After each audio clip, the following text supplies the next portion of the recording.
This Historic Preservation Commission meeting is being held on February 18th, 2025 at 7:00 p.m. Statement of adequate notice pursuant to the Sunshine Law, adequate notice in accordance with Open Public Meeting Act, NJSA 10:4-6, was provided on January 28th, 2025 of this meeting's date, time, and place. The agenda was mailed to the Cranberry Press and Home News Tribune, posted on the Township Bulletin Board, and mailed to those requesting personal notice and filed with the municipal clerk. Roll call and volunteer hours. Ms. Sutmeyer? Here, 8. Ms. Ryan? Here, 3.5. Mr. Geyer? Year 1. Mr. Hool? Here, 6 hours, including the training on the historic resource surveys. Ms. Marlowe? Here, 2. Mr. Sabo? Here, 10.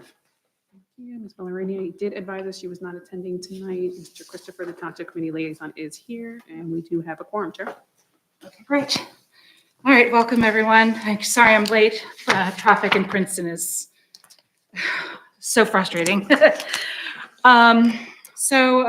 We are going to begin with our public hearing. We originally had it on the agenda for the end, but it looks like we have some visitors.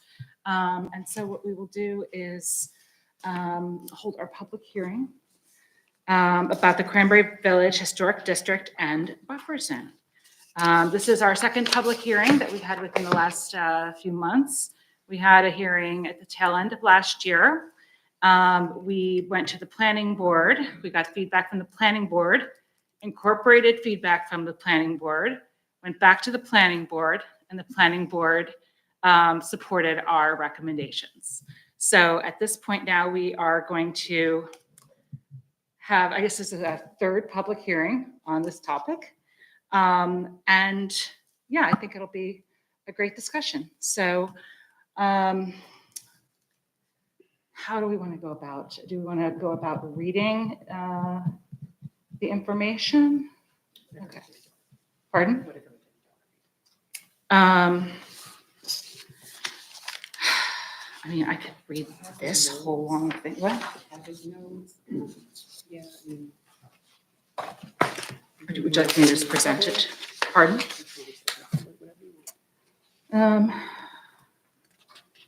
I guess what we could do is, what I'll do is, let me give you all just an overview of how we got to where we are. And I mentioned that, again, this is our third meeting on this topic. So, our opportunity for this hearing is really to educate anyone who hasn't heard about this, or to capture feedback if people have feedback on this. Everything that we've been working to do has been consistent with the 2019 master plan reevaluation. The most important element of that was removing the buffer from the historic district. We went through a very detailed process with Richard Grubb advising us, doing an extensive review and inventory of all the properties. And we developed language, which we have, I believe, posted all this language, exactly. And then we created also, our colleague Brendan created a very detailed addendum explaining everything and the rationale behind it. So Brendan, did you have any comments that you wanted to share to the public before we ask people who wanted to ask questions? I guess so. Yeah, yes, this is based on the feedback from the planning board meeting, and I guess one of the pieces of feedback from the planning board was the inconsistency of one side of the street versus another side of the street, and so from that we really went back to what were the objectives laid out in the master plan, and starting from the 2010 master plan and then the reevaluation in 2019. And so kind of the two objectives laid out that the Township Committee is asking us to make a recommendation to accomplish is to add near properties that are near the existing boundaries that would contribute to the district. And to contribute to the district means that they were constructed prior to 1940 and that they've retained enough of their architectural features and materials to have retained integrity. And so so that objective, add those properties that could be contributing to the district and are near the district. And then a second objective, which is to eliminate from the buffer those properties which don't really affect the character of the district. That is, like, they're within 200 feet of the historic property of the historic district, but they themselves aren't particularly visible from the street. And so therefore they shouldn't really be subject to that level of review that's in the buffer area, which is a review of compatibility. Those properties aren't held to the same standard as a property in the district, that things need to be retained on it. The standard of review on those is, are changes compatible with the character of the district? And so what we have here is trying to accomplish both of those objectives that have been given to us at the same time. That is, incorporate those properties that are historic, would contribute to the district. Anything older than 1940 that's still retained its integrity, and also only incorporate those properties in the buffer that affect the character. And so that involves removing some properties that currently we have review over, that we would no longer have review over, and then retaining review over some of those properties that are in the district today that they themselves aren't from before 1940, but based on their location, based on their relationship to other properties in the district, they could still have an impact on the character. So yeah, in short, that's kind of what we're trying to do and why we're trying to do it. Some additional feedback we had received during our last two public hearings were some folks who still wanted to retain the buffer. And I'm going to put it out there that that is just 100% and beyond any of our purviews here at HPC is not possible. We are not permitted to have a buffer zone around our district. And so, we are trying to work within our means of preserving our historic district, preserving the vista, the streetscape of that district, but we are not permitted to have a buffer at this point. The other thing that I did want to mention is that we had a lot of discussion between contributing versus non-contributing properties. Many of the properties that were in the buffer before are going to be in the historic district now. Nothing will really change. They will, before, when properties were in a buffer, they would come before our board and we would review the project, but the criteria for review was very different than that of a contributing property. So for homes that had been in the buffer that were non-contributing, not much is going to change. The greatest benefit of everything that we're doing and the most feedback we received from the community as well as our advisors was that too many homes were in the buffer and subject to HPC review that was 100% unnecessary given the age and location of the home. So a great benefit of this, amendment to what we're working on is really that there's going to be fewer properties that have to go in front of HPC to look at their streetscape projects. So at this point, I think what we could do is we could have members of the community, if you have a question or a comment, you're welcome to come up and join. We ask you guys to state your name and address. And we ask, we're not going to be crazy about the 3-minute rule, but if it starts getting a little out of hand, we might need to just give a little wink, wink. So Mr. Burkowski, would you like to join? I would, thank you. You need a red light, right? Yes. Okay. Good evening, everyone. I have 2 comments. I'm going to just do the first comment and come back, let other people speak. So, ladies and gentlemen, in reviewing the Historic Preservation Interactive Map and the proposed changes, I was shocked to see photos of my home and details of my property listed on the website. My house and outbuildings are not seen from North Main Street. That's why it's interesting one of your objectives is specifically incorporating all those properties adjacent which are visible from the street.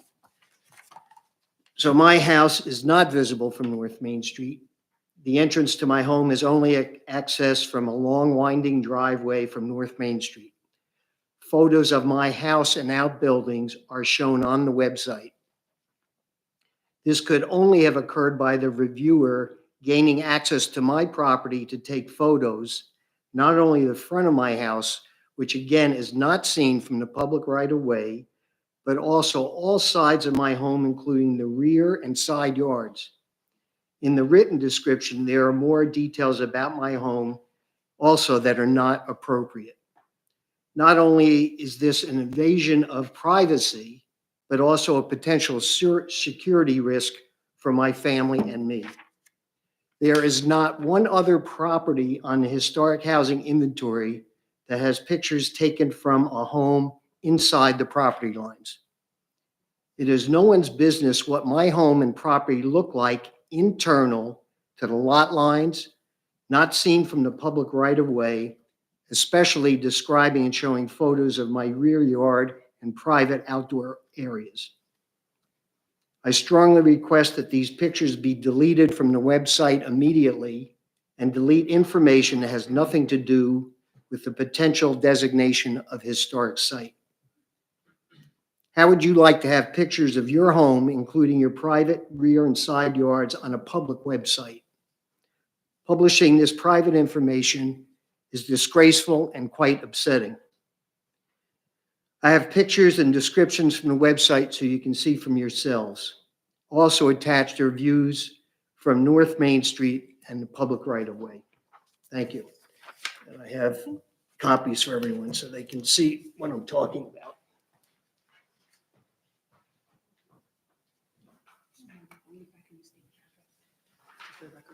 Yes.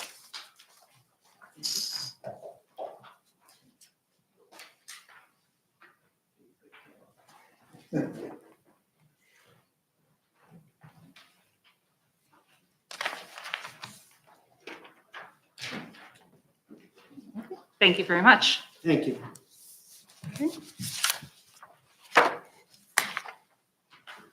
Would anyone else like to Can you speak say- or have any Can you questions? state your address, please? Oh, yes. I'm sorry, just for the record, we know. Sorry. Yes. 167 North Main Street. Thanks. Thank you. Did anyone else have any other comments or questions? I see a hand. You're welcome to join.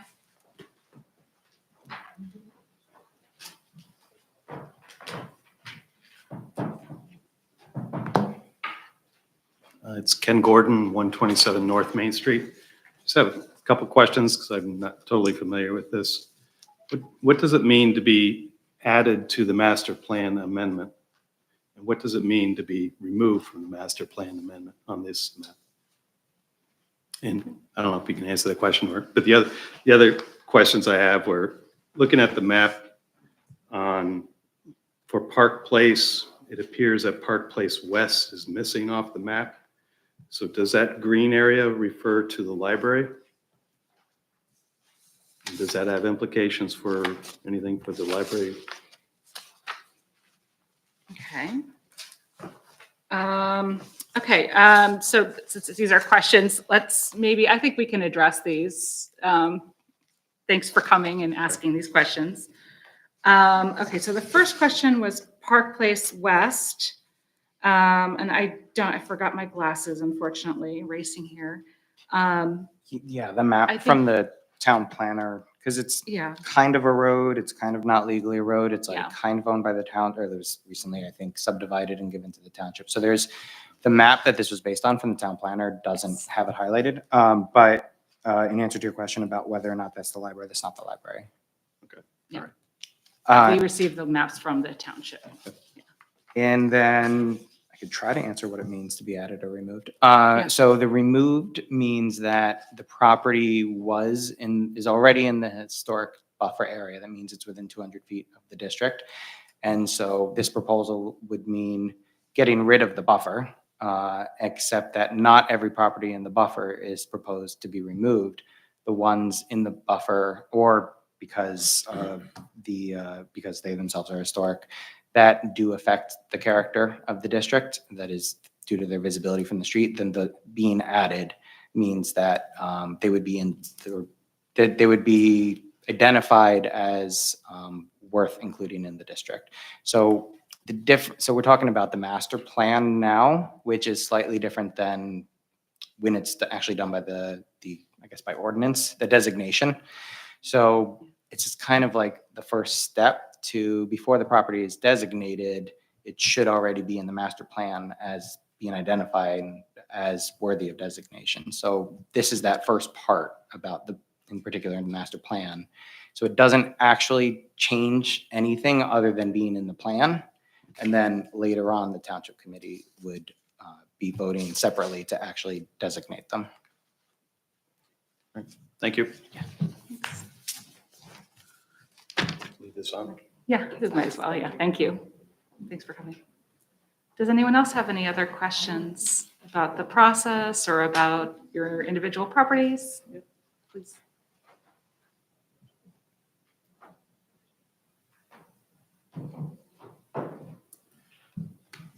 Hello, Marie DeStasio, 35 Station Road. I just had some question on some of the language where it said visibility from the street. What does that technically mean? From the center of the street, in front of the historical home that I would be within the buffer zone for?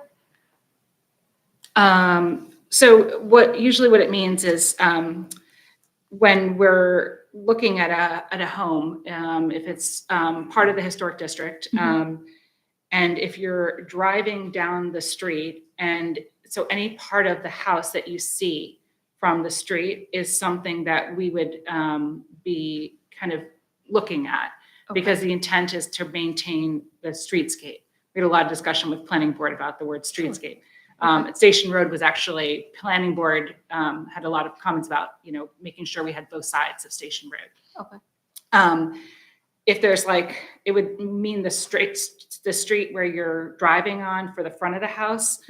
For some homes in our historic district, I don't know, I can't remember where your house is, but if there's another road going down the side, like if you're on a corner, I am. if you're on a corner, so then the side of your home that's seen by the other street as well, that is also something that we would be, looking at. Okay. So yeah. And also, the designation on a property that is visible from the street, it's not necessarily because the house or the structure or a shed or something like that is visible from the street, but if it has frontage on the street, the house could be sold to someone in the future who then might build a new structure. Right. That even if today the current structures aren't visible, it's more about the frontage on the street is an aspect, even if there's shrubs and trees and woods and everything that's obscuring the existing structures. Okay. I guess I just want to state that I'm still a little confused on it. I am a corner lot, and I was originally part of the notification that came out to be removed from the buffer zone. Now I'm listed as being considered for it, but the house that was to the right of me is being removed. That's why my question came in from the visibility from the street. Yeah. Is that because that I'm on a corner on two streets, that the other property wouldn't be considered? No, it's more in your case. Is this the one that's to the east of? Is this across from? It would be across from 40, the large. Yes, glass across from 40. on- Yeah, so Correct. that's a key contributing property, which Right, is not yes. only is it contributing to the district, but it itself is so significant that it is eligible for individual listing on the National Register of Historic Yes. Places. So in your case, being directly opposite from the property, it has more of an impact visually than one further down the street. So we Okay. tried to remove as many as we could from the buffer where we could. Okay. Yeah. And yours is more visual, more significant, right? If you're standing Just right in there. front of either that house or your house, Right. they're both inside of each other. Yeah. Sure. Yeah. Okay. And with talking with the planning board, I mean, we tried to remove more homes, But then in talking with the planning board, and we kind of had this discussion about streetscapes, it's where, they made a very good point, and we, accommodated it that, one side of the street, if you're driving, you see both sides of the street. Okay. So, yeah. Okay. Is there any, last question, then one point, is there any timeline on being proposed as considered for adding to master plan versus the proposed expansion, like the different shadings on here? Is there like a timeline? No, the Okay. difference refers to the planner having prepared a draft amendment to the master plan, and that Okay. draft amendment included the ones that are solid, but Right. doesn't include the ones that are striped. Okay, and so then they now came after. Following more feedback, I think the planner would prepare a new amendment, which does, if the commission recommends that the striped ones be solid, then they'll be solid too. Then So they would be. it'll happen Okay. at the same time. They won't be separate Okay. times.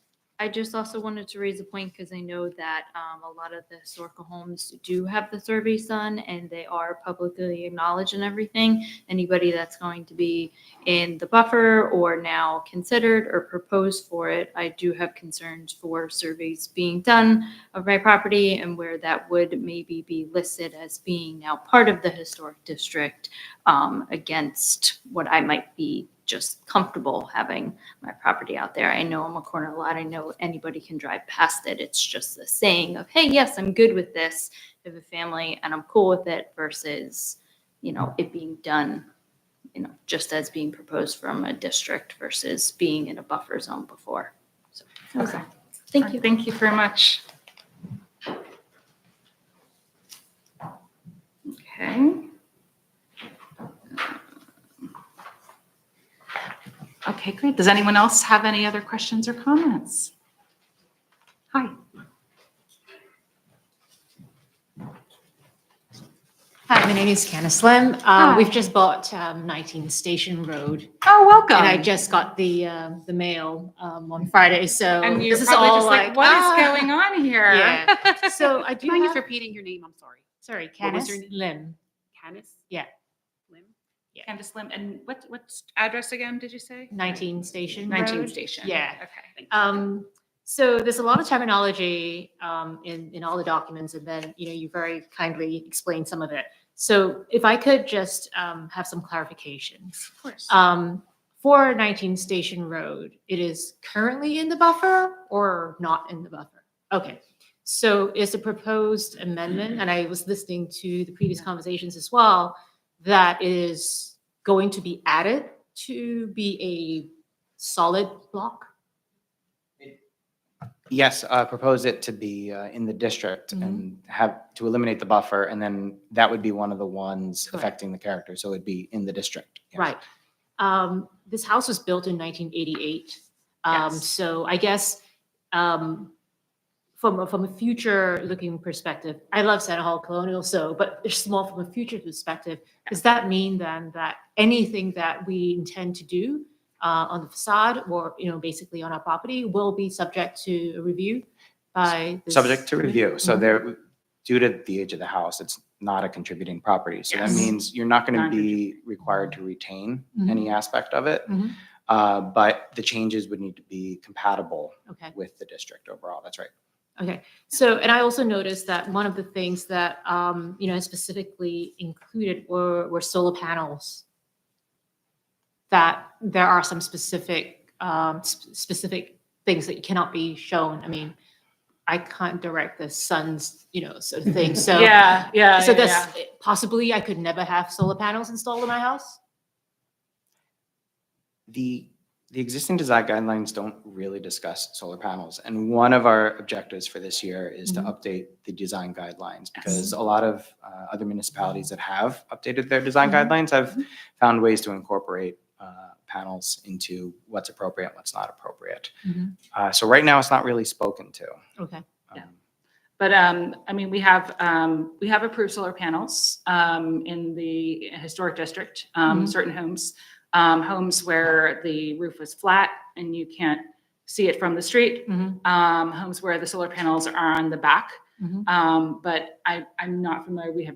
I don't believe we've approved any solar panels in the front of a house. Mhm. And based on, the training that I have had, I don't know if we're going to be there yet. But that said, in historic preservation, there's constant, initiatives to modernize and identify materials that, help us live in a modern world, but also help retain character. It's complicated with your house since it's not even, a historic, it's a non-contributing home. But I do think, it would be, it's a little complicated with solar panels because they can be so jarring within the character of the historic district if they were in the front of the house. Does anyone else have Yeah, any- all I can say is it's actually part of our discussion on the agenda tonight is to talk about identifying things in the design guidelines that need to be updated. And we're going to be soliciting feedback from the public about what they want to see in those design guidelines, what has worked well, what hasn't worked well. So I know you don't have a lot of experience in the district, more than a couple days now, but I think we'd still be interested to hear what you want to see that those design guidelines be like. So I think there will be surveys and more opportunities for comment on that. Yeah, that would be great, especially since it's not a contributing property, Yes. but, obviously there are opportunities for us to sort of live also, yes, the modern world, but like, conservation of energy is also really important, right? Exactly, yes. And my yes. property happens to have a large roof that faces southwest, and that's the only one that I could do, which is Station Road. Everywhere else is shaded, right? So, Yeah. Oh, so, my but the goodness. thing is Yeah. that these are some of the important things, especially since I'm at the cusp of being a new owner of this property, and Yeah. also understanding how this is going to affect us. I Right? appreciate Thank that. you very Thank much. you so much. Thank No you for worries. coming and welcome. Okay. Does anyone else have comments or questions? Okay. We have another. I don't want to hog any time here. Again, Mark Burkowski, 167 North Main. I have the same concerns that I issued before, and that's again the properties on North Main. Starting with my property, as I explained earlier, you can't see the house. I bought that property specifically. I designed a passive solar home in 1982 before anybody knew about passive solar. Put the house way back on the property so I could do, again, at that time, very early design for solar, and provided all the right buffers. And again, I'm just hearing a discussion, I'm just still kind of amazed that that's being considered as an extension of the historic district. So it's my house. My neighbor to the south, I don't know what this crosshatch means, consider adding, house is the same thing, flag lot set out all the way back. Again, it seems the place I have the big problem is we have a historic village. We call it historic district. It's really the historic village. And taking 3 historic homes outside the village, which were part of farms, and now extending the village, I think lessens the importance of the village. Because how far do we go? We could go across the street to a couple of homes that we preserved right next to warehouses, or the one on next to the police station. Those are all preserved homes. They're not part of the historic village, but they are historic, and we want to preserve those characters. So I definitely understand that, but I think extending all the way up and taking east and west side of North Main and now making it part of the village, I think lessens the importance of the village as opposed to strengthening it. What is missing, though, just the opposite, South Main Street, we don't go south enough. We have historic houses on South Main, south of Old Trenton Road. It's not shown here at all. We need to protect those houses as well. So again, whether we have to do it spot, maybe we do it spot, and at least protect that house, and maybe not the surrounding area if we can't do that. But I think that's probably more important than including all these houses to the north, which really don't add any value to the historic district. Because again, we were a farming community, and that's our farm houses. So we can't bring the farmhouses into the village. And I guess that's where I have a real problem, having these 3 historic homes as part of the village. Now, it's not part of the village. So, Mark, if Yep. you look on, if you have the notes in front of you, if you look on Yes. page 7, you'll see that there's not 3 homes north of Plainsboro Road. There's 1, 2, 3, 4, 5, 6, 7, 8, 9, 10, 11, 13 contributing resources that are north of Plainsboro Road. So it's not just the 3 homes that were designated in 1989. Right, I'm referring to the 3 not attached to the village. Yes, and so there are, Right. but, so it's not just those is what's driving the expansion. It's those other properties, those other resources that are contributing to the district. And so I agree with you to the extent that it's not as dense as in terms of the ratio of contributing to non-contributing. It's not as dense as further south into the core of the village. I agree with you on that. I guess the balance is if the township wants to preserve that historic character, because there are a number of contributing resources, including a key contributing resource up there that's not part of the district today. So it's trying to balance that, but I do agree that it's less dense, less concentrated. Yeah, the interesting thing when you drive in, the historic Cranberry sign is at the beginning after you pass in. So again, it's what are we designating historic? The village, I think, is what we're talking about, based upon, again, the 79 and 80 designations of the village. But again, I think the south, houses to the south, I know a couple of people have those houses and they were shocked that it's not listed on here. Some of them are going to be surveyed. We're Yeah. actually going to be applying for a grant so that they can be surveyed and in the future possibly considered for designation. They are kind of separated by the newer, like last 5 years builds that are north of them, in between them in the village. So it's going to be harder to justify including them in the district since it's got so much space in between them with modern builds. But we are going to survey them, and maybe they would be good candidates for individual designation in the future. Yeah, we're surveying a bunch of different homes all throughout Cranberry. Right. So, I mean, yeah, our work never ends. As you know, I'm a big proponent of historic preservation. I don't think I have to say that. And that's why I want to strengthen it and not weaken it. And it seems like a weaken. I mean, across the street from 165, which is the most northern house that is historic. Across the street are the lots, I guess it's Silver's Lane Silver's Lane. There are 3 lots that front or are rear to North Main. They're not included, and they probably have as much of an impact as the house across the street, even though it's the rear yard. So, where Yes. do you? Yeah, they were part of the buffer before, and I mean, I have to tell you, it was kind of silly the way they were coming in front of us because of their backyards. I mean, But it was kind of a waste of their time, our time, your time. So yeah, and I mean, I will say, I to echo Brendan, I do agree 100%. It appears less dense on the map. It's not, this effort is not just to add 3 houses to our village.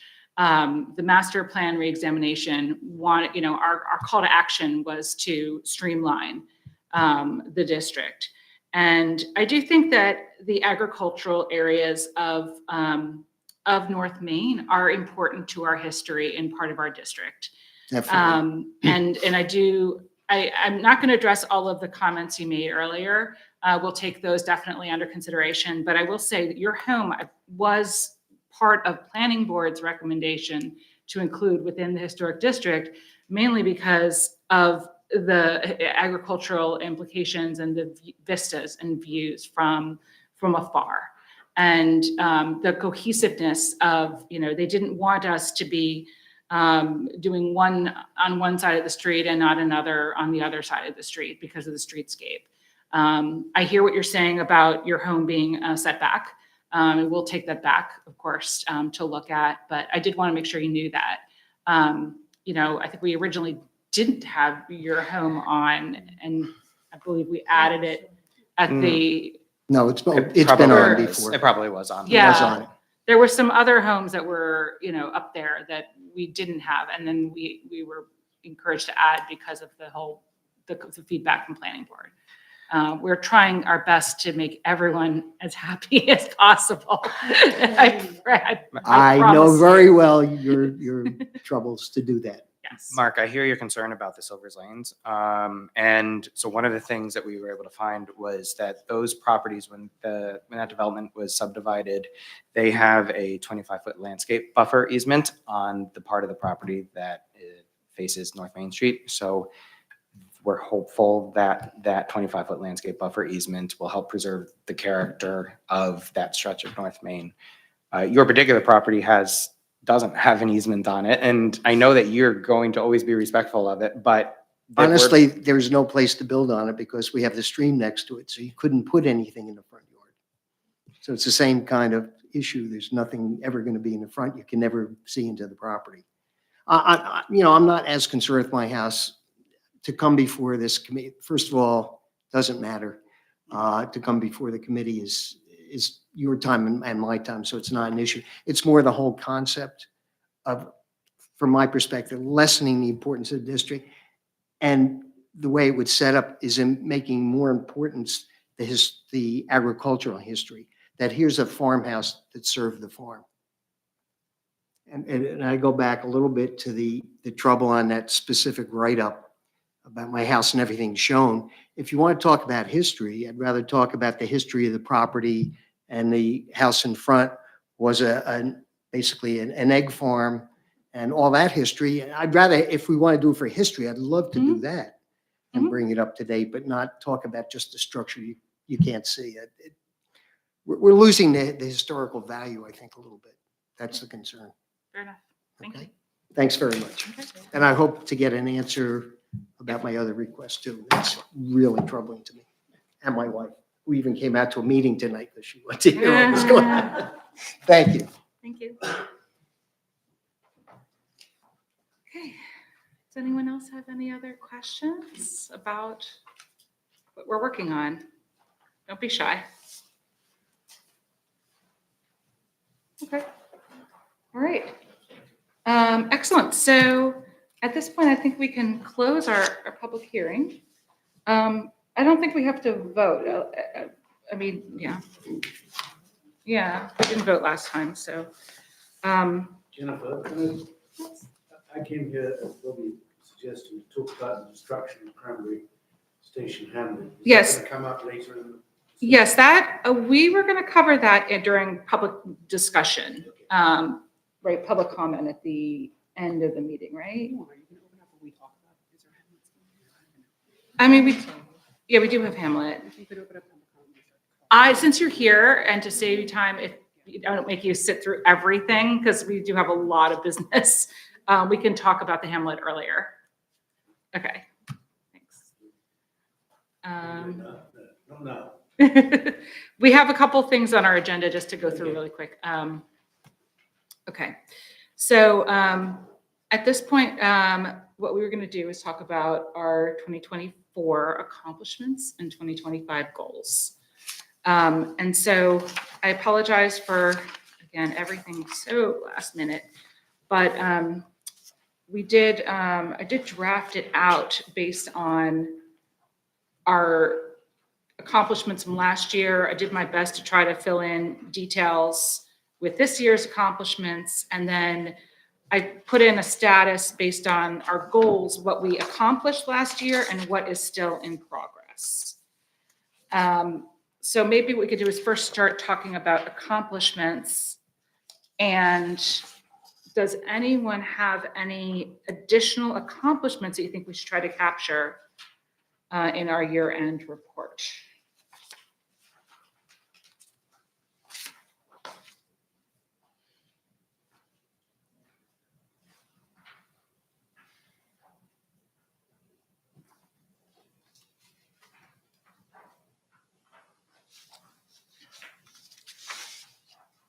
I like how you added under the 2024 goals, what has been executed and what is in progress. That's what we're I think going to use to figure out our 2025, right. yeah.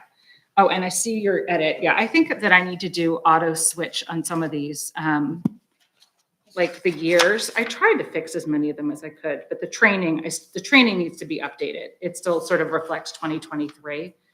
And I'm going to lean on Robin before she goes to help update that The last few information. days. Yeah. But yes, I tried my best to try to pull up what I had in my master PowerPoint. Does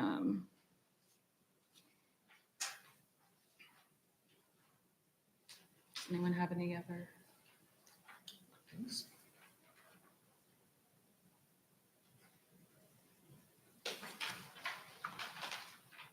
It's a decently long list. Yeah, and just for the audience, just so you know, if you're curious, I mean, some of the accomplishments we had a lot of accomplishments. We tracked our training our hours of volunteer work. I can't wait to tally it up because we actually do a lot of work outside of our HPC meetings. Some other huge accomplishments was the interactive map. That is a very, high-tech tool, very detailed, very, useful for homeowners, history buffs. We had our first table at Cranberry Day. We really tried this year to do a lot more public outreach because we don't want anyone to say, oh, I don't know about what's going on. So we did, I think, 6 different announcements in the mayor's emails. We also took those same announcements and we put them in the town kiosk down below. So if you're ever curious to know about what HPC is up to, our latest information is in that kiosk. And then we, of course, have flyers that we create for the mayor's emails. We had our 2 planning board meetings. We also did a inventory. Dave Sabo led this beautiful inventory of all these historic sites that are outside of the historic district. We worked on Revolutionary New Jersey. We provided feedback to the township on the gateway signs that they're working on in conjunction with the bike plan. We also installed all the new street signs this year, or last year. We had a public presentation at the library all about the surveys that we did with Richard Grubb. So we had a lot that we accomplished. Anything else? Okay. All right. So as far as goals that for this year, I'll skip the ones that we've executed upon. The one that we are still in progress with, which I was going to suggest we just continue on for 2025, is the designating the properties that were proposed in 2021 public hearing and remove the buffer area around the historic district. So what we've been talking about is continue that as a goal for the year. Should the description be kind of updated to talk about all of the input from the planning board? I mean, it's not just the 2021 meeting anymore. I know, it's like, it's grown. Development, so yeah, we could, right. Yeah, planning board, as well as the design guidelines that we're updating. And the ordinance as well? And Is the that a goal for ordinance. this year? Okay, I will try to build that out. Okay, we have also the Hamlet certificate of eligibility. And I was going to suggest that we keep that as a goal for this year. Then let's see. This is the properties that we've inventoried that are outside of the historic district. One of the things we didn't do was yet is notify the property owners that we're looking at those properties. And so do we want to make that a goal for this year? I would say we probably should.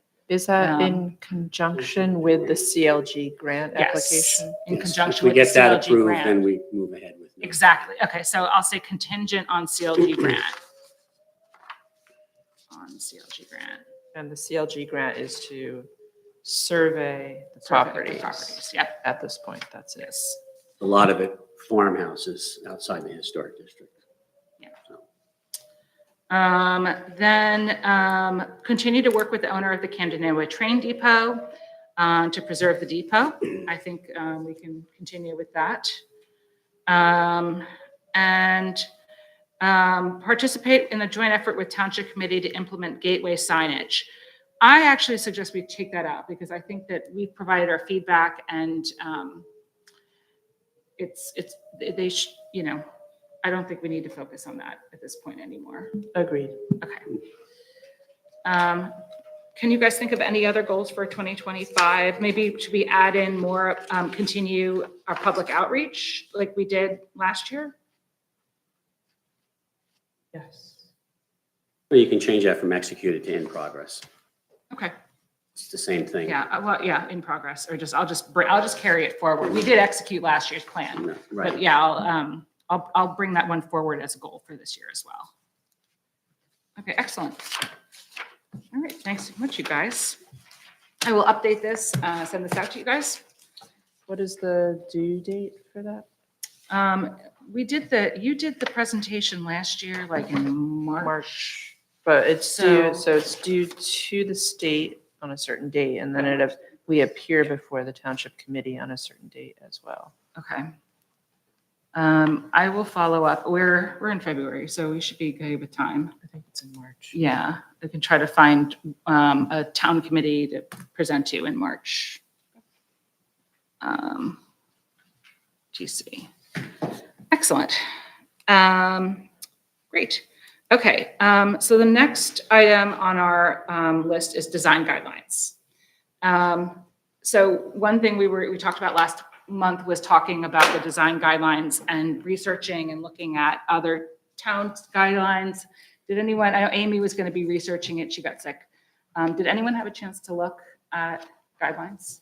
So I actually found highlighted on the State Historic Preservation Office website, the Cape May guidelines. Ooh, okay. And also there's a little bit of background about it saying it was a CLG grant project for 2023 Okay. at a cost of $44,000. And they had some really cool products, deliverables for their guidelines. They made them much more interactive, first of all. So they were electronic as well as being hard copy, but they're searchable. They also did several presentations to different, geared toward different audiences, like design professionals and real estate, as well as homeowners, property owners.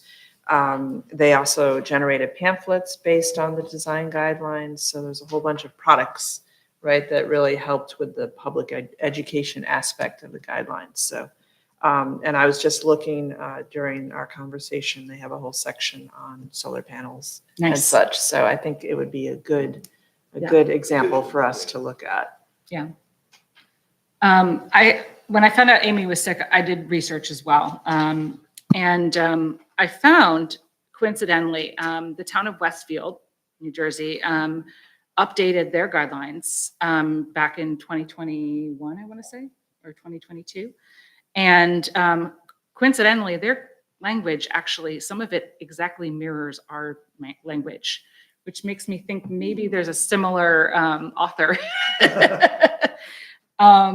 And so what I was thinking about doing, tell me if you guys think this was an interesting idea, is sort of taking ours side by side and seeing how they updated theirs. Because then, and just doing a comparison and identifying what new language they added to theirs that's not in ours. Obviously, we know solar panels is important to look at. I think also synthetic materials like sidings and stuff like that. Like doing sort of a comparison. So that was one idea I had. And then the other was I found some guidelines for a town in South Carolina where they actually listed materials and stuff in the back, which was kind of, I thought would be very helpful for a homeowner. I mean, it's not very detailed materials. It's like wood versus plastic, but it would list like if your home is contributing versus non-contributing, what materials are appropriate. So it gives some guidance. And then some other ones, the one in South Carolina also has like a very nice sort of like flow chart that shows a lot of details about how to work with a Historic Preservation Commission and how to submit an application and what the process is for it being reviewed, and has like a nice flow chart that I figure we could maybe take a look at and like deviate from, to just provide more education for homeowners.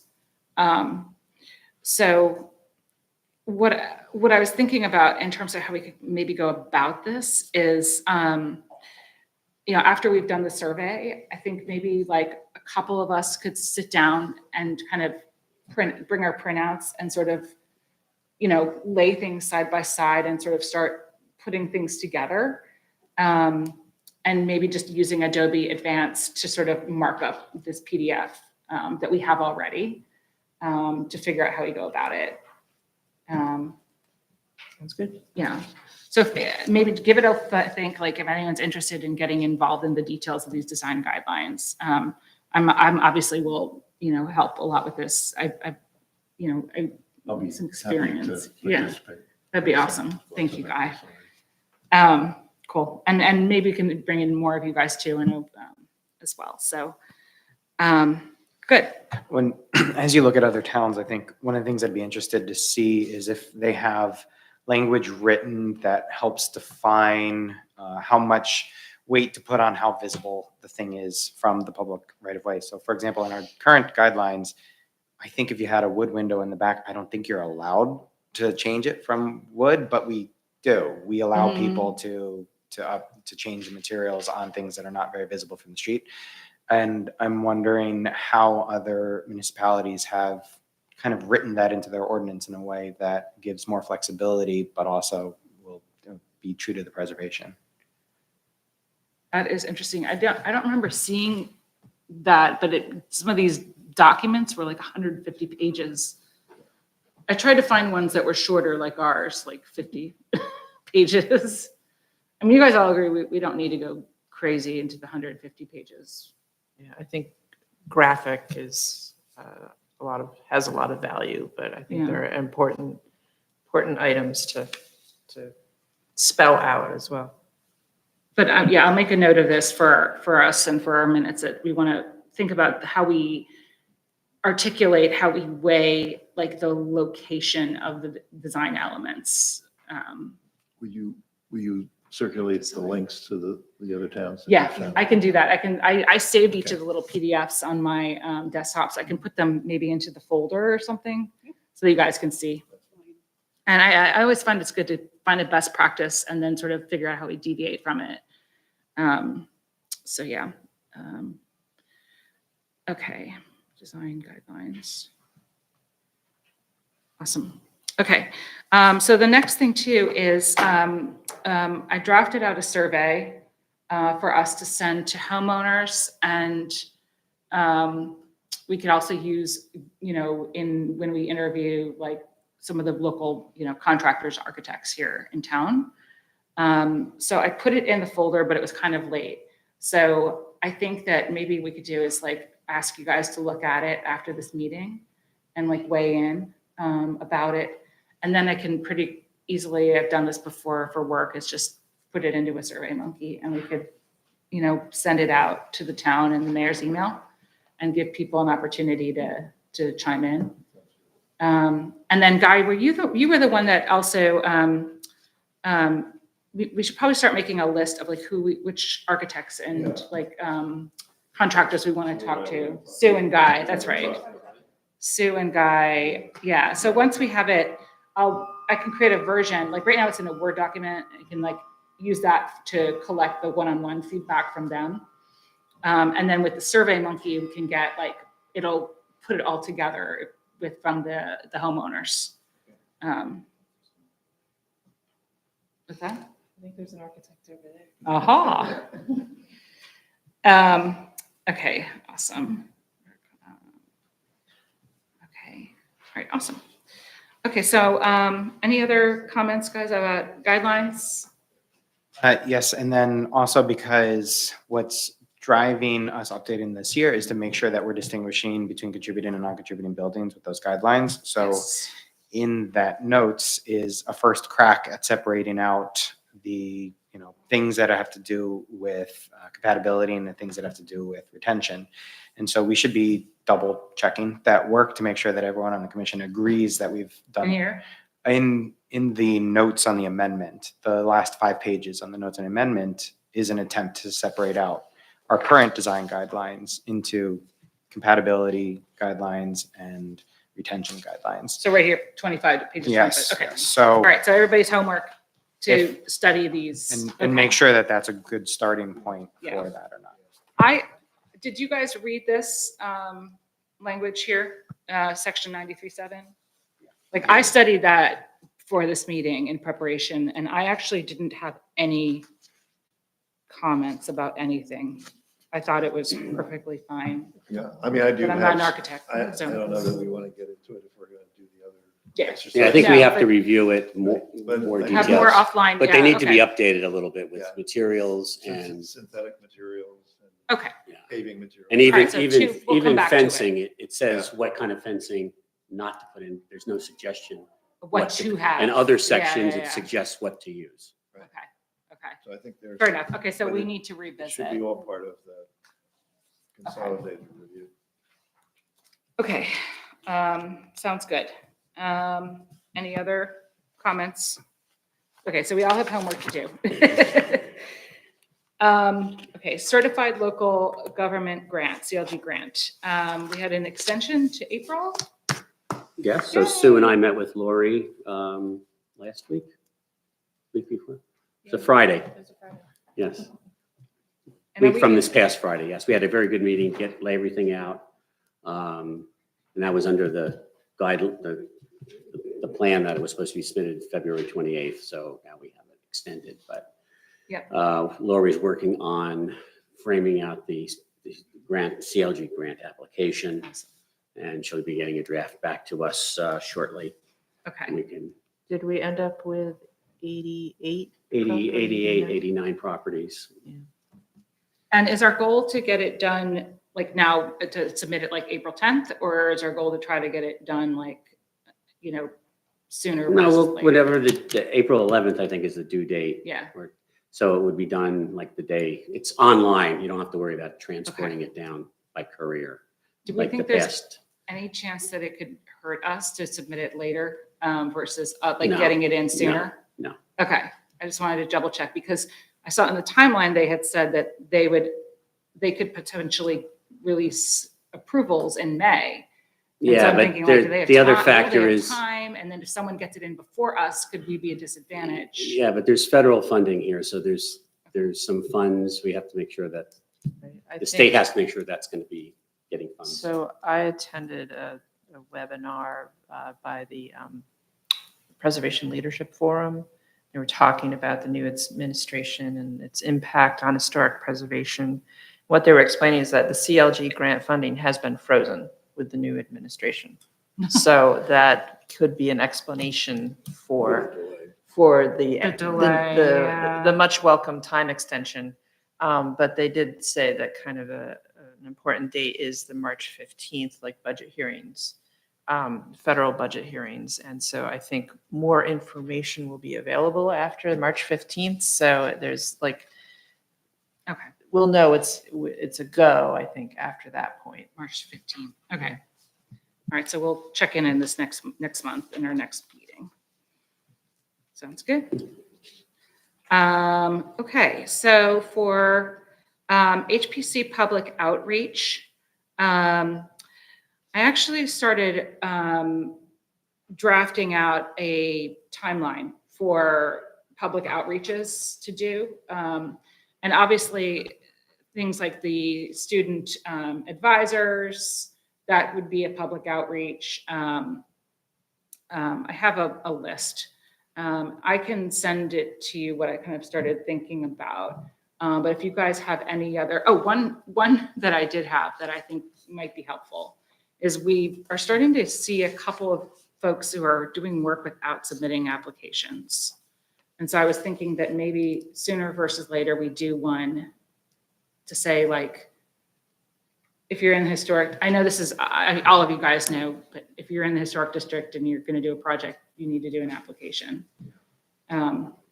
So, It would be good. It would be good to get that back out there I know, because I don't Yeah. think everybody realizes it. yeah, yeah. So, You know, the, okay, so, yeah, so, okay.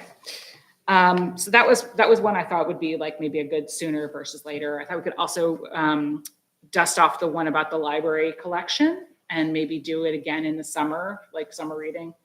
And then obviously part on the list was doing Cranberry Day again. And then I had one other idea for an outreach. Oh, doing HPC versus CHPS, doing a communication that distinguishes between the two. So I drafted it out and I can send it to you guys for the next meeting to look at. So we'll continue on with our public outreach. Okay.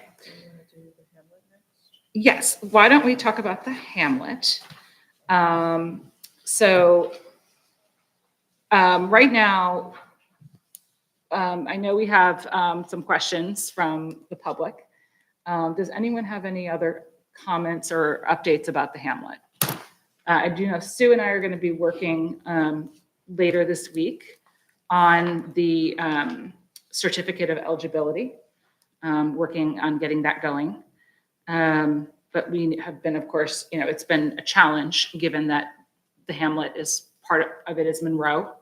And yeah, so we're going to continue and we're going to try to make a plan. Yeah, I think that's it. So Mr. Moody, did you want to? Yeah, sure.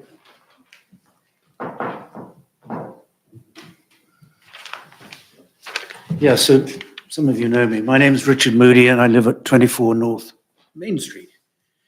And I've been a staunch historian and preservationist for many, many years. I started off when I first came to the States, leading walking tours for the Historical Society of Princeton. And when I moved to Cranberry about 15 years ago, Chips asked me to do the same. And I've been doing them for years, except hence the stick. I ejected from a burning fighter during the Vietnam War and it's come home to roost. So now I'm doing them in a car, which has been proved quite successful because older people can't walk all the way around the village.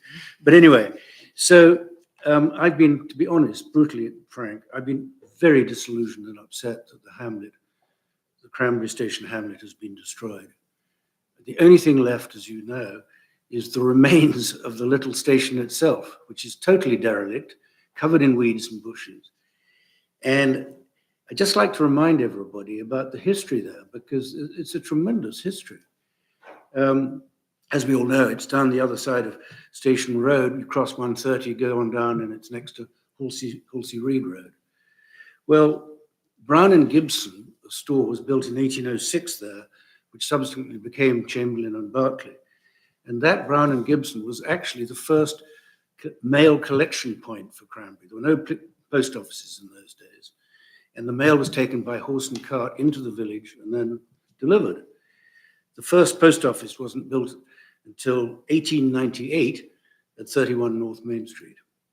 Then in 1830, the Camden and Amboy Railroad and the station were built, and the road and the station opened in 1832, so it's a few years ago. And in 1833, the John Bull locomotive, the wonderful steam locomotive made in my original country, England, operated until the late 1860s. And also of interest, right here in the historic village is the Civil War drill hall on Maplewood Avenue, which was built in 1860. And if you look at it, the entranceway, it's a wide door, but it's now been partly filled in. And there's a contraption on the top. And what they did was they hung artillery pieces, and then they could swing them inside, and the militia could take them to pieces and learn how to put them together again. And so that's where the Civil War soldiers were trained. And then they went to the little cottage, which is now at the corner of Station Road and Main Street, the northeast corner. And that was a cobbler, crispin, shoemaker, whatever you want to call it, store where they got their marching boots. Then they were taken to the famous station and shipped south for the Civil War. So there was a tremendous history there. And I've been following the discussions in the township committee meetings because, of course, it was a designated historic district. It's ordinance number still there, 150-117. So I have to be quite rude. I can't understand why the Historic Preservation Commission didn't live up to its name and preserve a historic district. And why was it allowed to be destroyed? I mean, it's got a great history. And who actually authorized its destruction? Was it owned by, I don't think it was owned, it's part of Monroe as well, isn't it? I think you said.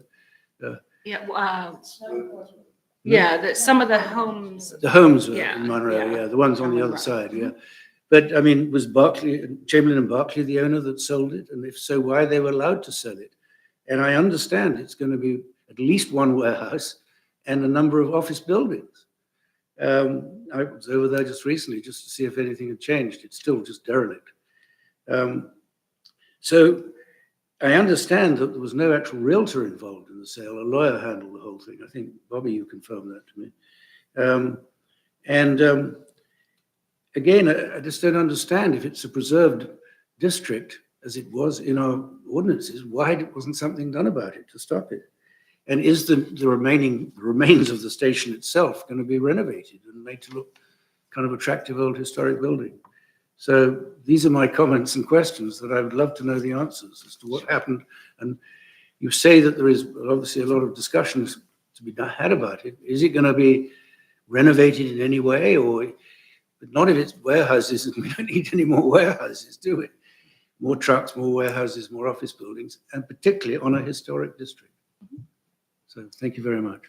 Yeah, thank you. Any feedback? Shoot me down in flames. We can answer some of your questions for sure. I think almost all of them. But first of all, thank you so much for the history. I didn't know about the Civil War and then the mail carrier. I did not know that preceding Chamberlain and Barclay, it was a mail carrier. So that's really great information.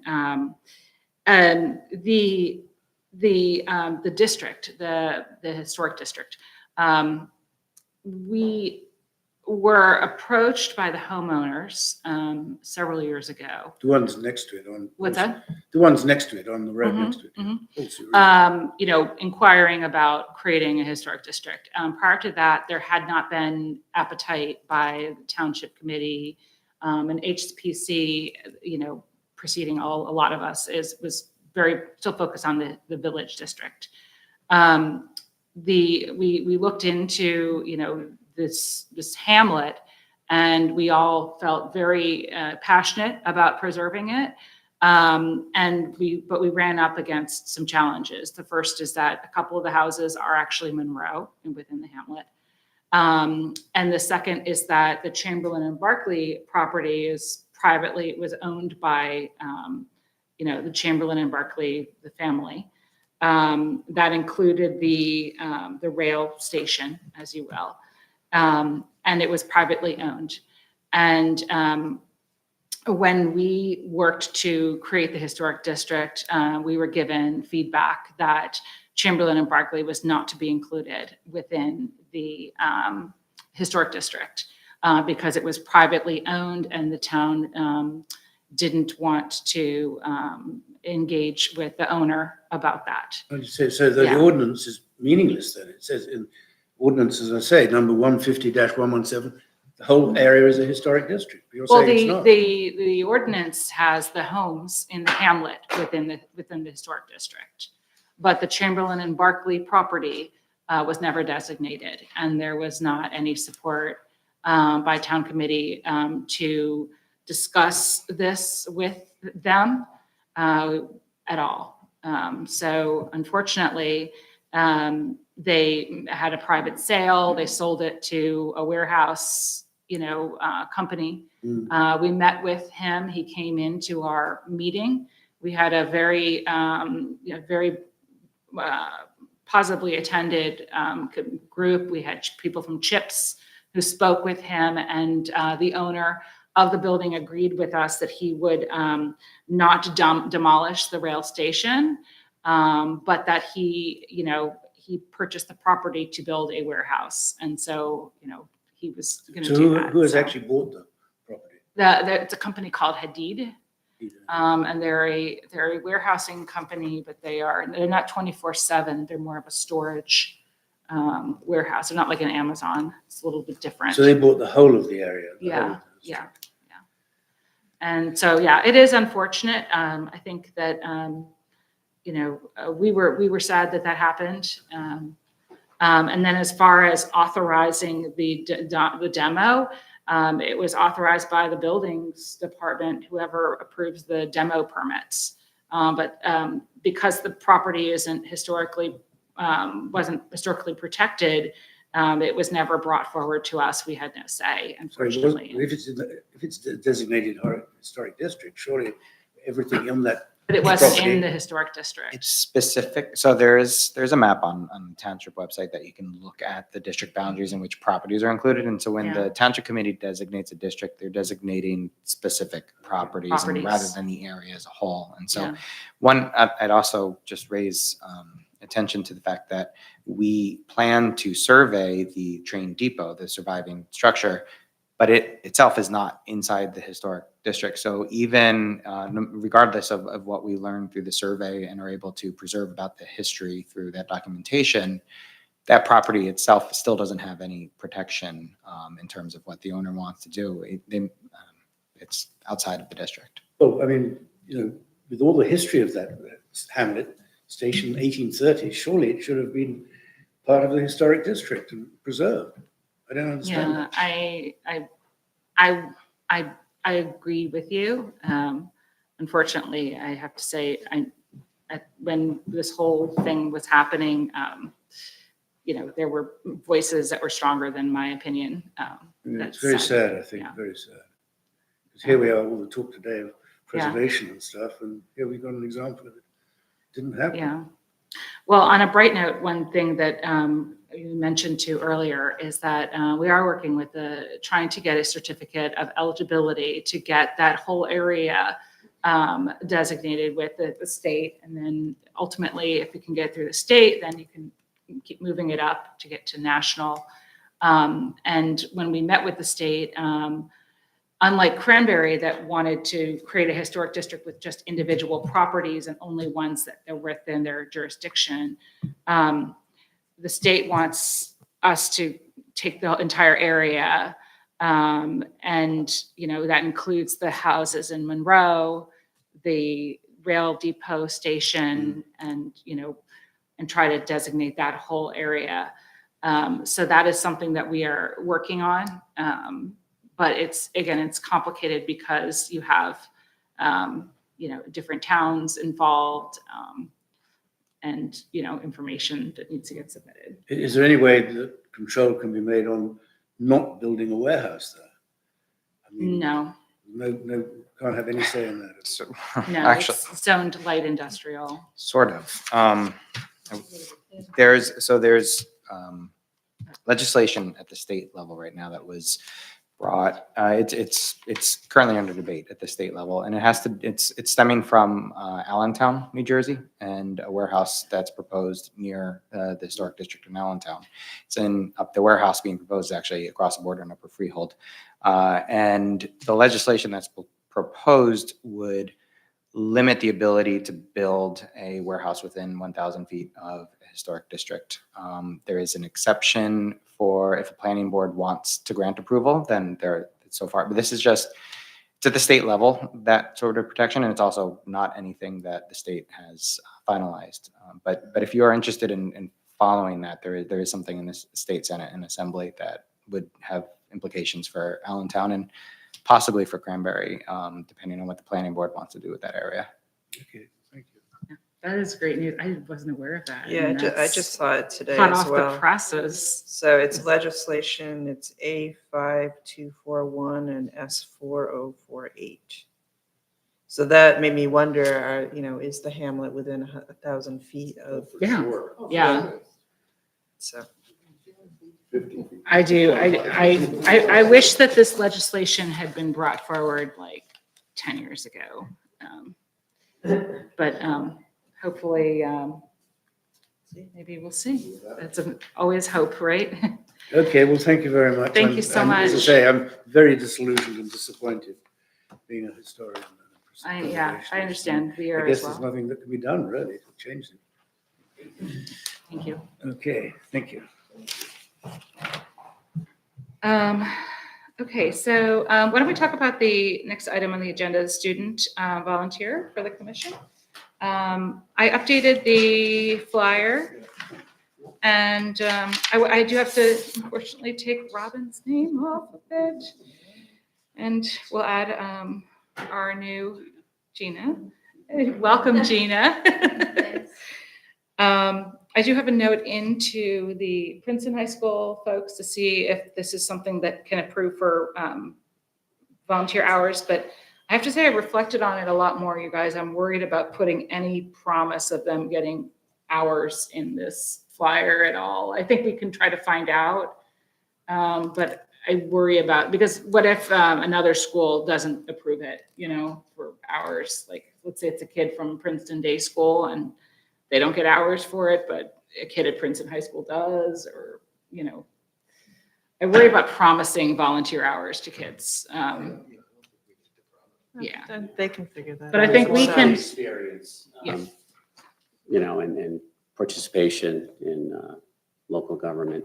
I just have one comment, suggestion under who should apply. yes.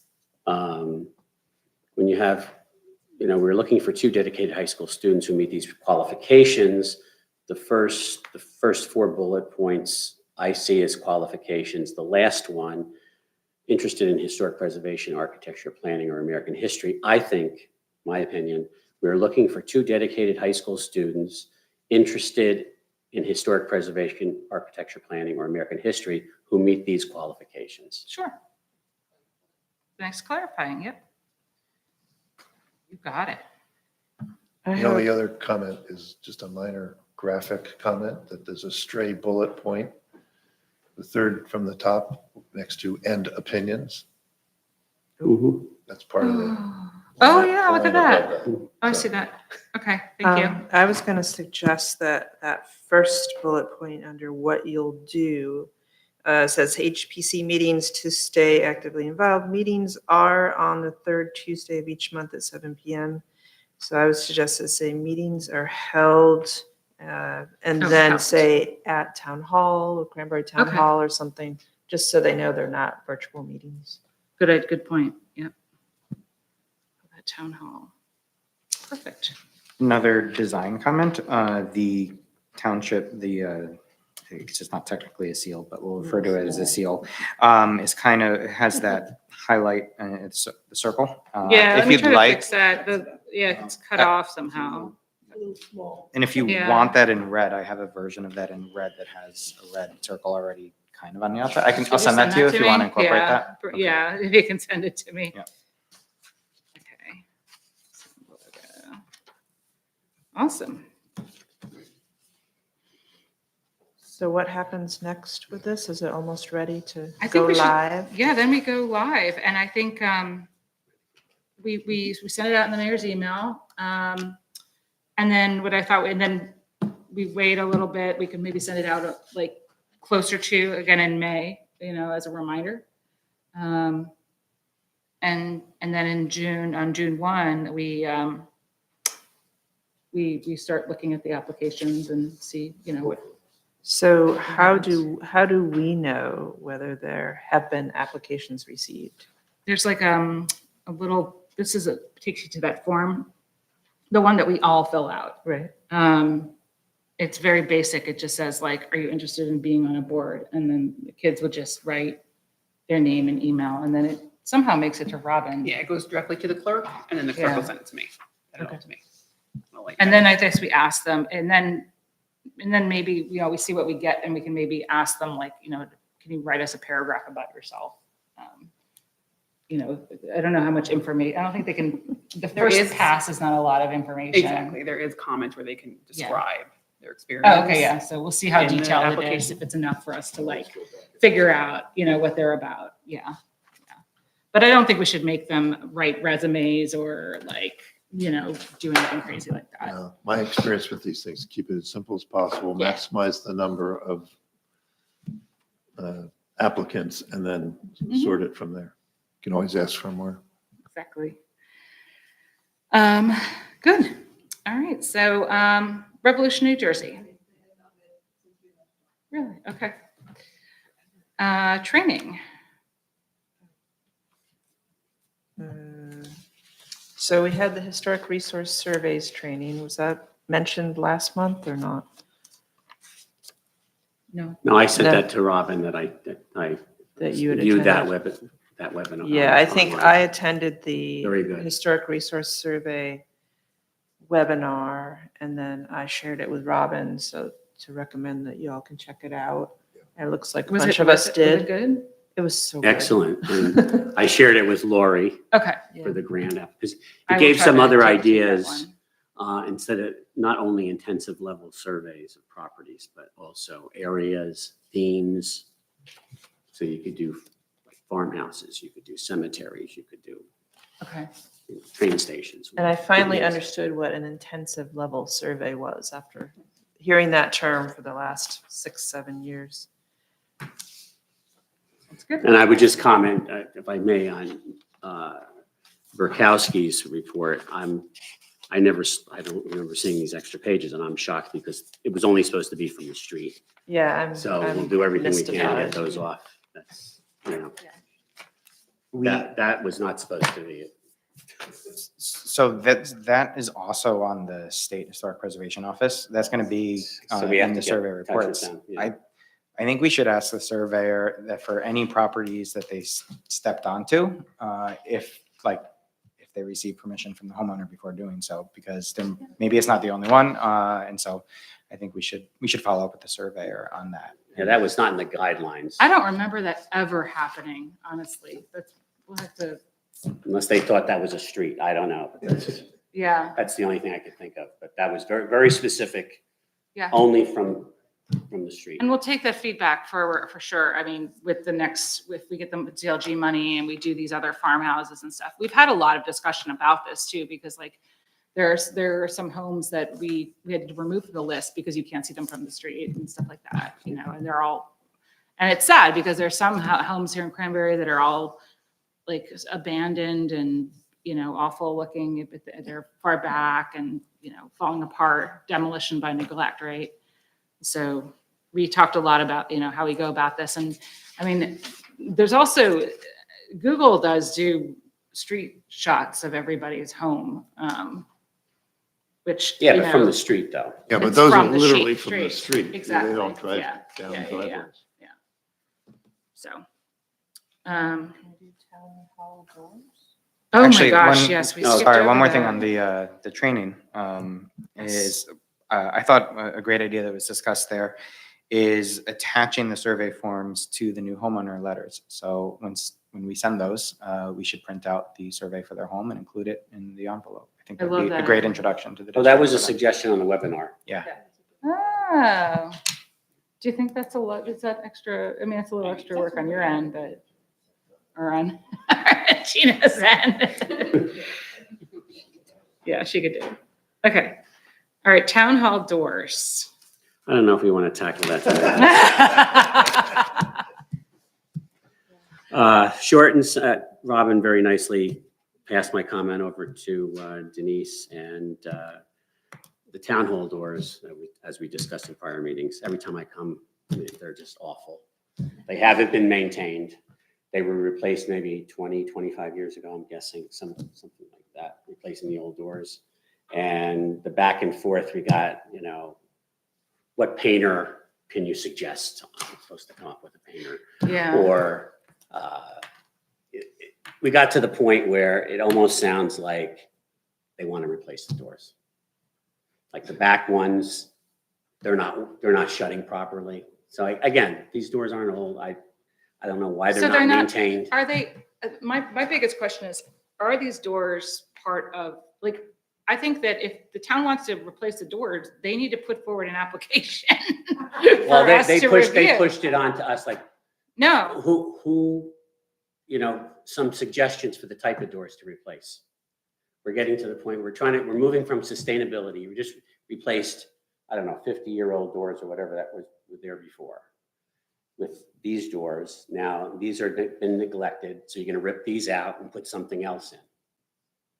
So is that what we're going to be doing every 25 years? No. Ripping out the front doors? I suggested, okay, staining, it's too far gone for staining.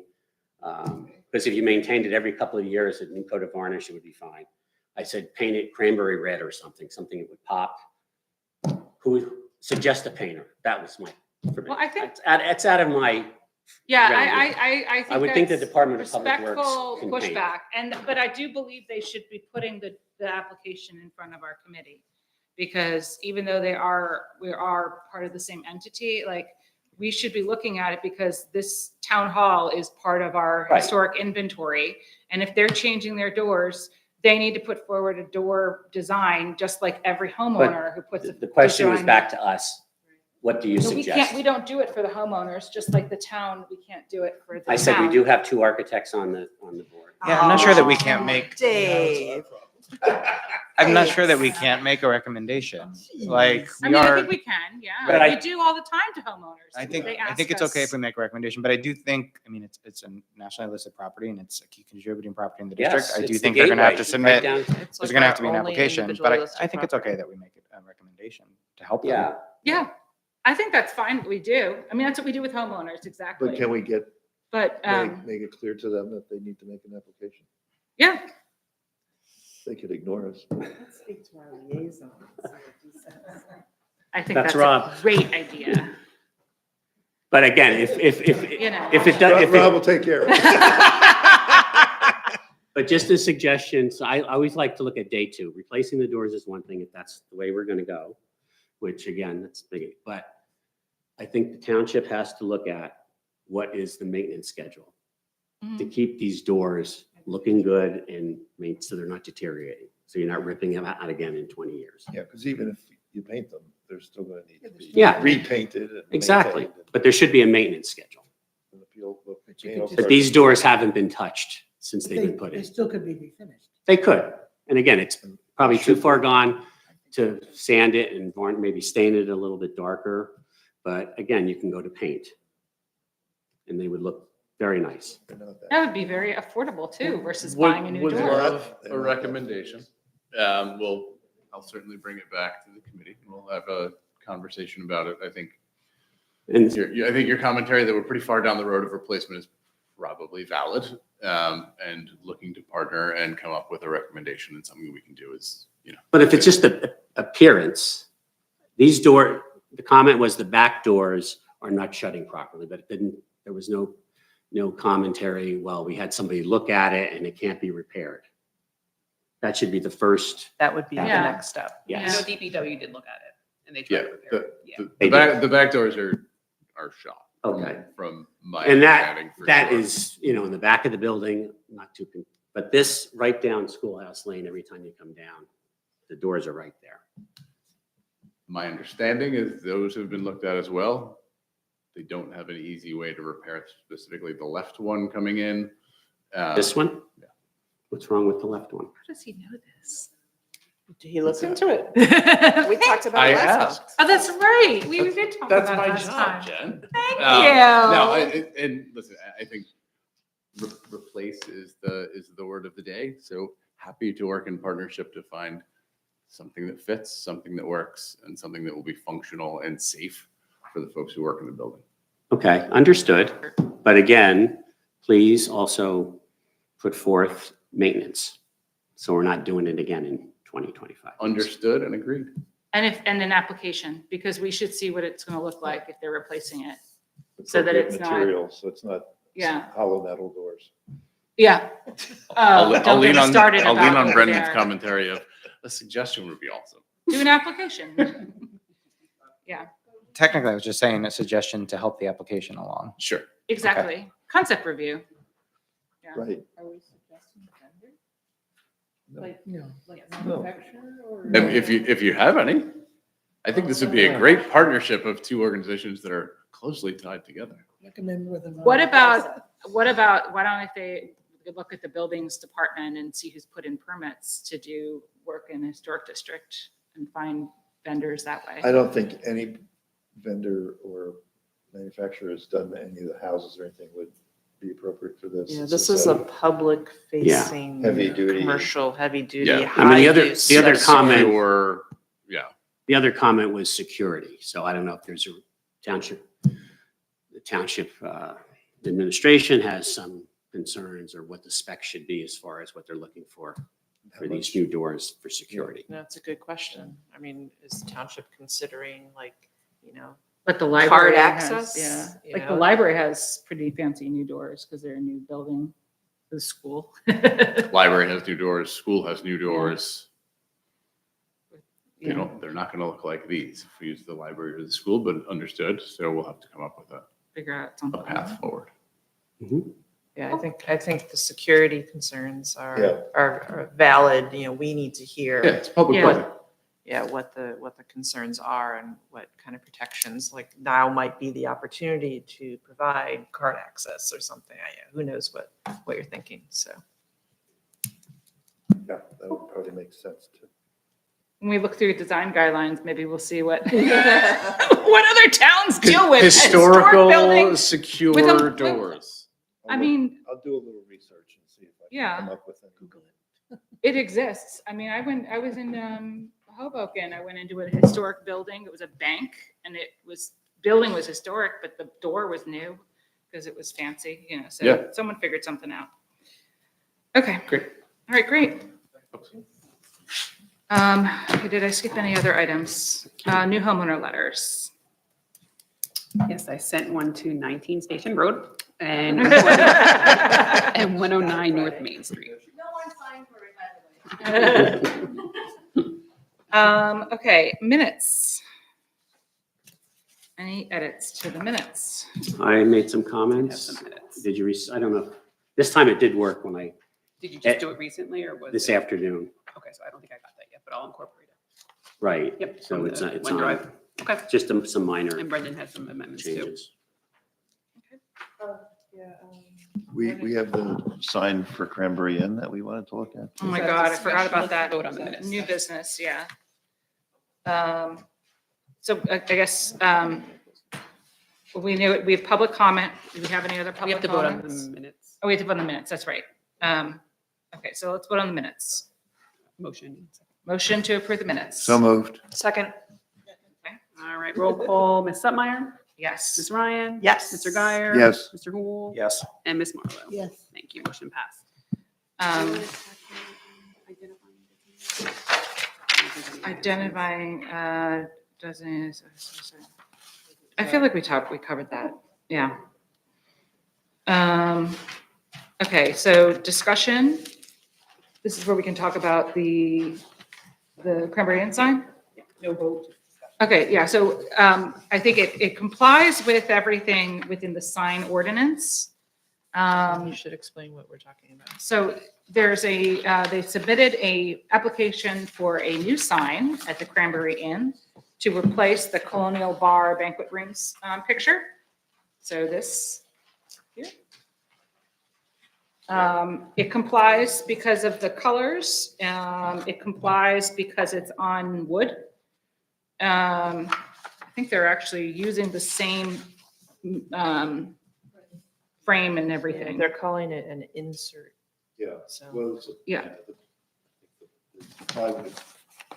The plywood panel that has the sign painted on it just slips into that Yeah. frame. Well, hopefully the Yeah. frame, they I hope they shore that up a little bit Maybe because the that's been frame, maybe the falling frame will over the fall years. apart when they take it out. Now, this sign,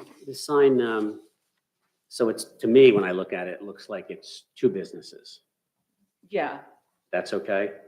Well, it is sort of two businesses. it is. It two is, businesses. but that's I mean, they're owned by okay. the same person, but they're Yeah. two things. Because I Yeah. remember when Cranberry Pizza moved into the David Wells building, and we thought the realtor and Cranberry Pizza was going to use the same pole.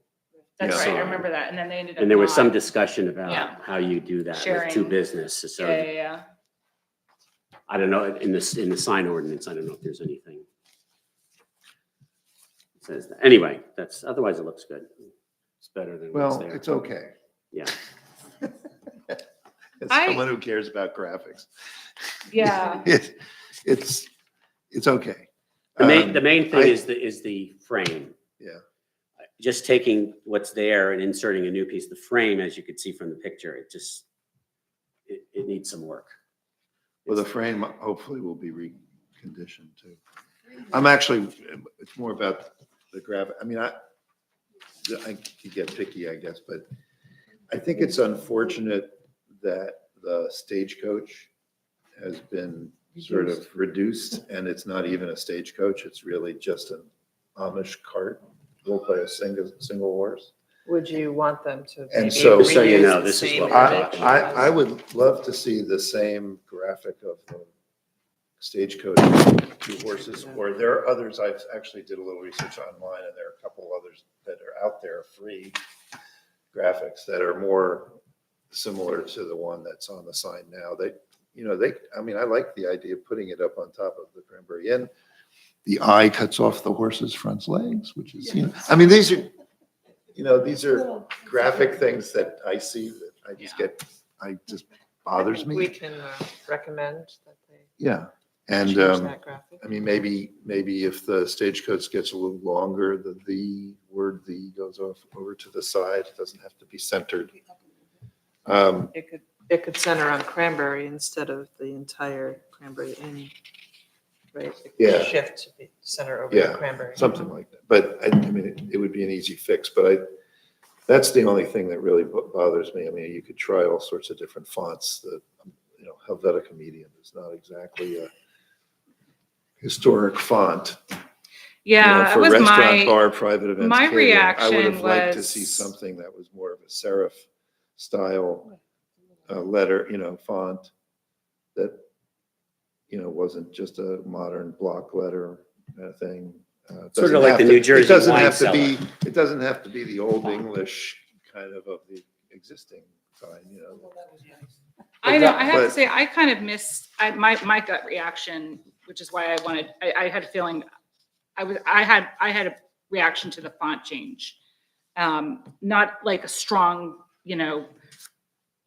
bang my fist down type of reaction, but like, oh, it's different. I was very used to looking at this sort of font, and I know we use it for like the Cranberry Town signage, the gateways and everything, and I don't know, it made me a little sad that the sort of oldness is not there as much. Can but- someone who's either more familiar with historic photos of the sign or has been in Cranberry longer than I have and is familiar personally with what it looked like in the past, can anyone speak to whether the existing sign is just a better looking sign that was put in place in the 90s, or is there actually some historic authenticity to the existing sign? Because that could probably affect whether we need to keep Well, it it was looking the way it does. This sign was a replacement for one that was really falling apart, was completely deteriorated probably 10 years ago. And it was before the sale that they replaced it with this.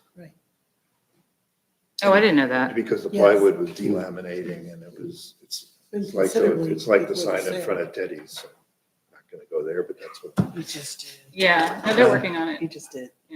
so we need to work on that. Yeah. But anyway, Mhm. but it was not different in design. I don't know how far back that design went. Do you know, Bob? I don't remember.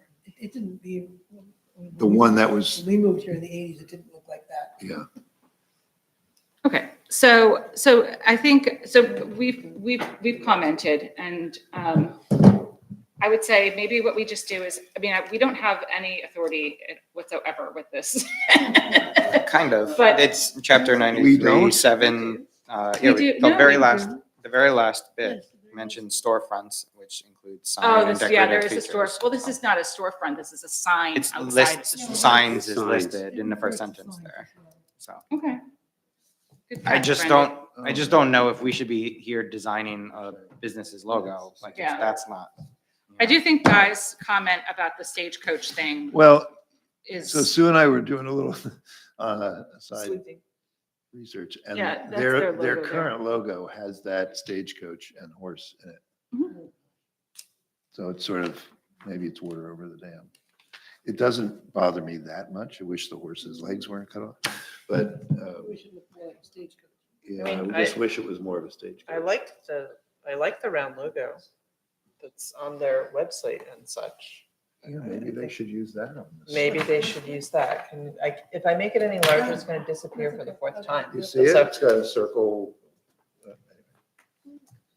I have to say, the more time I look at it, I am starting to get confused about the two companies being super, They could, like, I mean, this is all just, I mean, they could separate, they could put a little more space between the upper part and the lower part to show that there are actually two businesses there. It's a yeah, little crowded. I agree. Okay, So- so Or one, So I don't know, Smaller what, than the other. where do we go from? what, can we provide some comments and suggestions? I mean, they did put in Yeah. an application. I think maybe could we direct them to this discussion on the, since it's gonna be recorded and just have them watch it and let us know their thoughts, you know, because I think, you know, again, we're happy they're there. We love I love their business. I was there for Super Bowl. It was awesome. So I think Bobby and I are frequent They're- flyers, they're- so I think that, they submitted an application, which is awesome. They didn't do the work and then, you know, submit an application after they did the work. So I think that we give them kudos for all of that. I know they're trying to do what's right. So see what they think about our comments, I think would be maybe a next step. well, they haven't changed the sign yet, right? This is just all Photoshop. No, this is like a mock-up, as you will. It's all Photoshop. Yeah. So the comments are gonna go back to them and. Yeah, yeah, Okay, yeah. She'll call them, yeah. all right. Okay, good. I'll volunteer to meet them at the bar someday and go over some alternates. Okay, so do we have any other items of business to discuss? I am not going to make it in Princeton, back to Princeton. I have to go back to Princeton. Sorry, it's Princeton. Any other comments? Anything else? Mr. Burkowski. I hope you have one more session. Mark Burkowski, North Main Street. First of all, I'd like to thank everybody sitting here for your time and commitment. I know what it's like, and I, as a resident, really appreciate it. I hope everybody in town does, so thank you very much for that. Also, thank you for not having a 3-minute time limit and having a discussion when we get responses. One thing that I've heard from everybody I talked to in town about township committee meetings where there's no discussion and a 3-minute time limit. It is so frustrating for residents. So I hear you. that's hopefully something can happen at township committee meetings, but I don't know, but really that's great. The more I sit here, the more comments I have, so I won't sit anymore. The street signs, I don't know if everybody's been complimented how great they are, the change in the signs. Has there been discussion about preserved farmland signs? Because I see that in Plainsboro. I think we need to have signs that this is preserved farmland. Nobody knows. I don't know. So I heard that on your list. I always thought that was required once it was preserved. A sign went up that said it was preserved. I think it's by the town. Really? Because I've seen it in other Okay. towns and I just realized, because I'll tell you about the last thing. So I think maybe you want that for your list going on. And one more. It can And be a since- 2025 I'm going to kick goal. that over to Robert. And since you were talking about the front doors to the town, and you're talking about historic preservation and maintenance, those doors are so illegal from a fire safety standpoint. When that mullion was added, I think for weather, you can't get out the door. So that is really critical to think about when the signs get replaced, that those are 2 swinging doors with panic bars that work. Because God forbid we have 49 people in this room and we try to get out. It's a disaster. And lastly, a little advertisement and plug. I am presenting to the general public at large on Sunday afternoon, March 9th, Historic Preservation in Cranberry. Presented it to the, to the society, to the Historical Society. and everybody thought it was great, and so I'm doing it for the public. Hopefully, we get people to understand what this town and especially Historical Society, Landmarks, and CHA have done for this town over the last 50 years. And one of it was to help create this commission. So hopefully that'll be out there and we get some good turnout. Is that at the public library? Yes. or- It is, okay. Yes. So good. Again, thank you very much. Thank you. All right, I'm going to make a motion to adjourn. Second. Okay. Okay, all in favor, say aye. Aye. Aye.